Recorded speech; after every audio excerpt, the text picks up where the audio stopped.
Hello and welcome back to the Agone Institute instructional video. And this series we're talking about models of 21st century sports ministry. And we've come out of the last few weeks where we've talked a lot about the ancient world. It was a review of our course that we teach in the Agone Institute on the first centuries and the first few centuries. And it gave us a platform of which we now begin to build on. And we saw how the Greeks and the Romans and the Jewish traditions thought about sport, and there was a lot of body, mind, and spirit concept that was there. And we're going to see that built upon now today and for the next number of weeks as we go forward, and about how our modern day sports ministry models is often very much influenced about that. We start today by talking about Thomas Arnold. Thomas Arnold was a headmaster in England in the early to mid 1800s.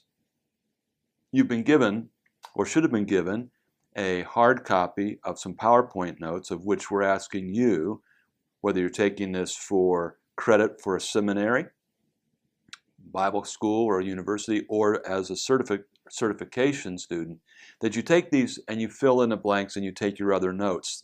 Your notes should be geared towards your models as you begin to perceive from these models that we're learning from the future that you would have as you create your model in the 21st century. And the pictures that you're going to see are both the artist renderings of Rugby School and also some real life pictures that I've taken as I did my field research at Rugby School. And so let's jump in, and on the first sheet, the first page there, you'll see a number of references there that we've consulted with and would recommend for you to read. And for those of you that are taking this for a credit, you know that some of your credit is due to your work in quad groups, your 3 reading partners and yourselves, and you might want to take as your book for your quad reading a book on Thomas Arnold. On your second sheet there, we're going to talk about Arnold's early life and some of the formational things for him as a person.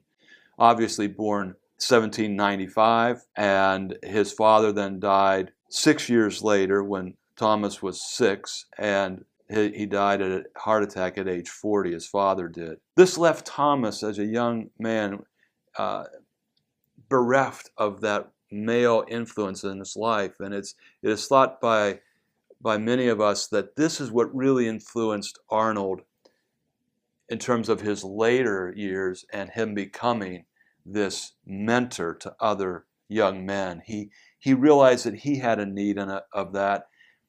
He was bereft of that, and so he wanted to do that for others. Well, he was educated at the finest schools in that era, and he began teaching at age 25. So you can see that he right away began to have education as a huge part of his life.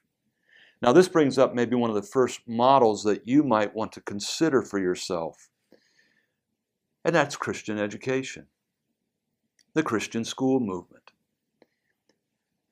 A number of years ago, not a number of years, as a year or two ago, I was invited by our brothers and sisters in the Seventh-day Adventist movement to come and speak to all their coaches, athletic directors, and physical education teachers.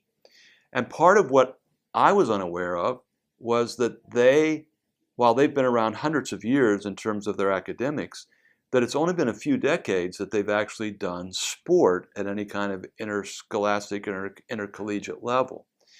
And already within that short history, they began to run into all kinds of ethical dilemmas with a deeply spiritual group of people using the Bible as their foundation. And so what we see is that there is a huge need, even within the Christian school movement, for people to go in and have a solid theological foundation, level 1, out of which they can develop their level 2 philosophical principles. And then out of that emerges their methodological models. And so this was very much part and parcel of what was going on with Thomas Arnold. And in this era, he was moving towards the schools, and he was moving in such a way that we can learn from him. And maybe in this course and in this section of this course, God's getting a hold of somebody who's watching this video, taking this course. You thought you were going to become a pulpit preacher. You thought that you'd signed up for seminary for other things, but maybe God's been saying, no, Christian school. Become the headmaster at a Christian school, or an athletic director, or a coach. This might be a model. This is a 21st century model that you can consider. Well, let's move on to your next PowerPoint slide there, and you can begin to see his own personal family, that is Arnold's family. His wife, she was 4 years older than Arnold, and I recommend that, as my wife is too. And she bore him 7 children, and not unusual in that era, one of them did not live into adulthood. And his grandchildren included the Huxley brothers, Julian and Algius, of the Brave New World, and all of them adored him. Now, one of the things that is going to be a consistent theme in this models course is looking at the family life and the personal lives of these people that we're studying in this movement. And we want you to know that there's some good models and there's some not so good models. Arnold was a great model. Family was important. Kids were important. Grandkids, they adored him. What are you going to do in terms of your family model in the 21st century? We'll talk more about that as we go forward. Let's move to him then becoming a headmaster. He began to teach, and then he began to become a headmaster. Think in the America mindset, think principal or maybe superintendent. He started then at Laleham, and he spent 10 years there developing his educational principles. And you'll see on your PowerPoint slide, a picture of Rugby School, and in that turret, that would be up where his office actually was, up on the top. And he developed his educational principles at Laleham and began to really push them out at Rugby School. He was concerned that he was not ordained. He felt like he should have been. And he ended up becoming ordained because he wanted to found his educational policies on Christian faith. And he also wanted to administer the sacraments. You see, he believed that school was first and foremost a place for character formation and only secondarily a place for learning and study. For him, he had to set the religious and moral tone first. That religious instruction came first. And it's only out of that can you then actually grab hold of the other things and make sense of the other things. And for him, gentlemanly conduct would be second. And only after that, the intellectual development. Now, it's not that he dismissed or thought that the intellectual was unimportant. It's just that it became better after these other two things. And it could only be good if these other two things were present.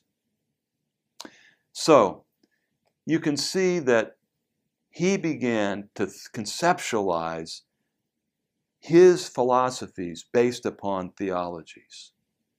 Well, after a great stint at Laleham, he was then selected from 50 candidates to be then the headmaster at Rugby School. Now that's where we'll pick it up in our next segment. But what I want to end this one with is to call again, how are you taking these concepts and these things of the past and forming your own models for the 21st century? Perhaps for you, the Christian school movement or coaching is in the future. Perhaps for you, some other models about marriage and family have begun to percolate. Well, we'll move on to the next part of Thomas Arnold next time. This is Dr. Greg Linville for the Agone Institute of Sports Ministry. Thanks for joining us.